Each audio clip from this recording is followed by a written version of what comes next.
In the 3 days since a China Eastern flight crashed into a mountainside in southern China, killing all 132 people on board, hundreds of workers have been combing the site and recovering pieces of the wreckage. 183 pieces of the Boeing 737 plane so far, including a white wing with the airline's R. Yesterday, workers recovered one of the plane's 2 flight recorders, its exterior casing so damaged that investigators were initially not able to tell whether it was the flight data recorder or the cockpit voice recorder.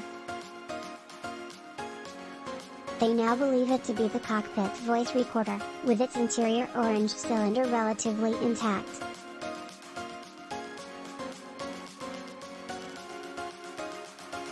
Both black boxes, which are actually painted orange for visibility, are key to figuring out what caused the plane to dive suddenly and crash into a mountain.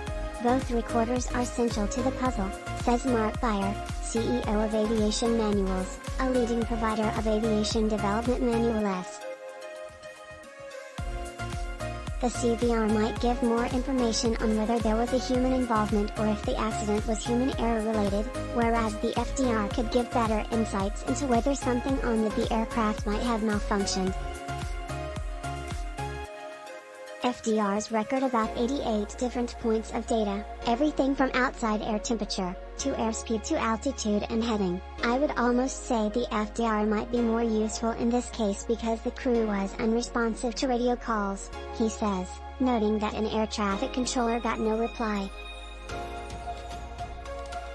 Generally speaking, airplane crash investigations tend to take a long time.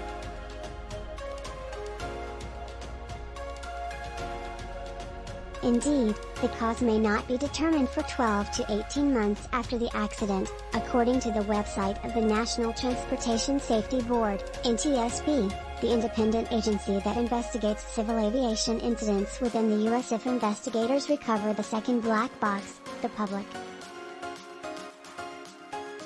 The industry does not like to be a talking head and risk coming to unfair conclusions on either behalf of the aircraft or the crew, Beyer says. We ought to learn from history.